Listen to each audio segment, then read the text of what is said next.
Welcome to the online tutorial sessions for economics. I am Avnash Lambert, your economics guru, and today we are going to start our second chapter, which is sectors of the Indian economy. Under these sectors, there are different types of sector, different types of group which are divided on the basis of jobs or divided on the basis of classification of the economic activities. Now students, what are economic activities?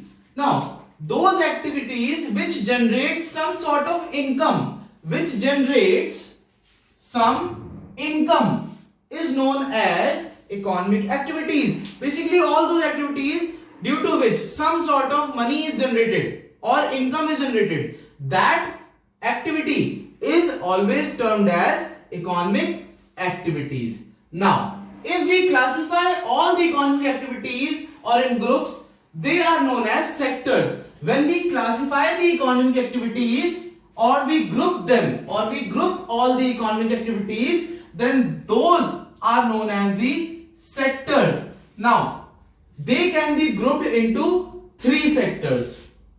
Now, you have already learned that in your previous classes that there are three sectors: the primary sector, the secondary sector and the tertiary sector. In today's video, we are going to learn all about the three sectors. Now let's start with the first sector, which is the primary sector. Now students, what is primary sector? The first sector of an economy, primary sector. Now, when goods are produced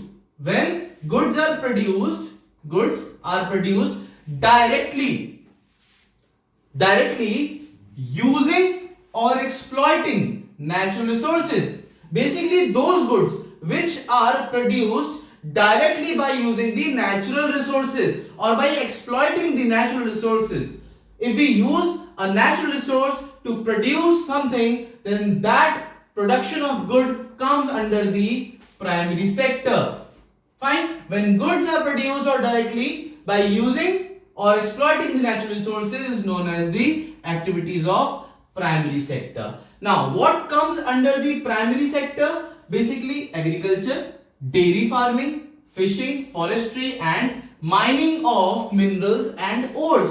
All the minerals, all the ores comes under the primary sector. If there is mining of such minerals or ores, they comes under the primary sector. Basically, the word exploiting is used for mining of minerals because we are taking out the minerals which are important for the formation of land and the fertility. That's why we are exploiting. But for other things, agriculture, dairy farming, fishing, forestry, we are directly using the natural resources. Now let's take an example of cotton and dairy. Now, cotton. For producing cotton, we need natural resources like rainfall, sunlight, climate, soil. So, with these natural resources, we can produce a natural product which is cotton, which is used in medical purposes, cotton. And for dairy farming, the biological process of animals, whatever the biological process happens in the animals, and with that biological process, this is a natural process, nature's process, and this natural process gives us milk, and this is also a natural product. Now students, this primary sector is also known as agriculture related sector because basically all the agricultural stuff, all the dairy farming, all the stuff which is related to agriculture is included in the primary sector. So basically, primary sector is also known as agriculture related sector. Now students, let's come to the second sector, which is the secondary sector. Next sector is the secondary sector. Now students, in the secondary sector, it covers all those activities of production in which natural product of the primary sectors are used to change them into the other forms by the way of manufacturing. So, let's see it covers the activities in which natural products of the primary sectors are changed into other forms through way of manufacturing. And students, manufacturing is done in the factories or in the firms. So this product is not made by nature. Nature has not made this, but it has to be made by industries, factories, workshops or at homes by the humans and not by nature. So secondary sector, it covers all the activities which are natural products of the primary sectors, and these natural products are transformed or changed into other forms by the way of manufacturing. Now for example, let's take example of cotton fiber. In the primary sector, we made cotton. Now this cotton fiber of the plant, we spin and yarn and weave the clothes. We spin and yarn the cotton fiber and then we weave the clothes. We have the cloths. So this is the example. Another example of sugarcane. Sugarcane is used. Sugarcane is being manufactured, has been produced in the primary sector, and sugarcane is used as raw material to make sugar or gur. Now this is your secondary sector. Because this has to be done in the industries and the factories, that is why it is known as industrial sector. Is that fine? So this is your secondary sector. It covers activities in which natural products are changed or transformed into the other different form by the way of manufacturing, and it is also known as industrial sector. Now students, let's come to the third sector, which is the tertiary sector. Next sector, which is tertiary sector, third one. Now these sectors basically they don't produce anything. They don't produce anything. They do not produce any goods or products, but instead it provides services and support. They don't produce anything, but they provide services and support to whom? To the producers of primary and secondary sectors. Those who are producing goods in the primary sector and in the secondary sector, the tertiary sector provides services and support to these sectors. They provide services, support and help to the primary and secondary sector. Now what kind of help?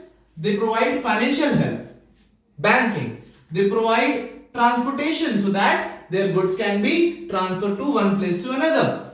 They provide communication so that deals can be done through phones or through internet or transactions, on a daily basis how much we use Amazon, Flipkart. So this communication helps them to sell their goods. Trade, entertainment.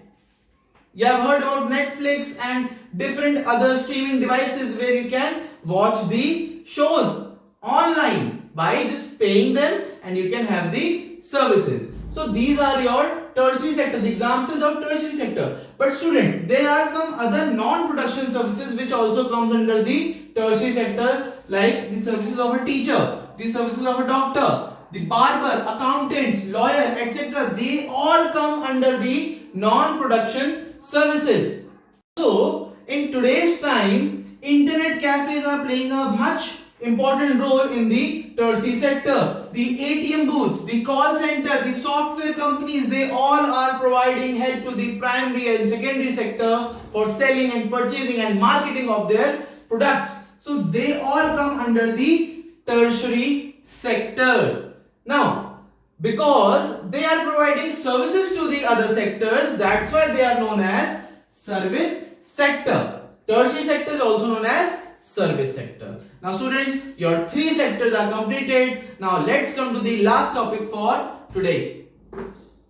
Friends, let's come to the last topic for this video, which is the interdependence of all the three sectors. Basically all the three sectors, that is primary sector, secondary sector and tertiary sector, all are interdependent on each other. Now let's see how. Let's understand it with an example. There is a farmer who sell their goods to the industries. Suppose a cloth industry, textile industry, they need cotton as raw material. So the farmers who are growing cotton, they are selling their cotton to the industries who are textile industries. So that cotton can be used as raw material by the industries. So farmers sell their goods to the industries which can be used as the raw material. Fine.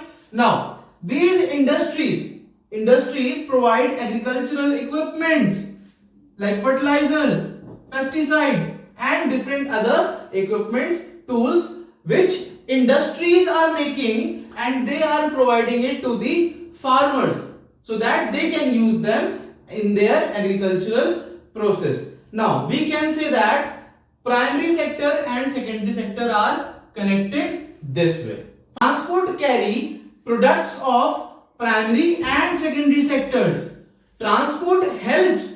Transport provides support. It provides services to the primary and secondary sector to carry their products from manufacturing place to the market. So this is a great help from the tertiary sector so that goods of secondary sector and the goods of primary sector can be reached to the market from their manufacturing place. So this is how all three sectors are interdependent on each other. So in the question, in the board exams, if the question arises about the three sectors, then you have to mention this also, that primary, secondary and tertiary sectors are interdependent. That's the keyword. Fine. So that's all for this video. I hope you have completed all the three sectors and their interdependence. Now let's end this video. Stay home, stay safe and see you soon.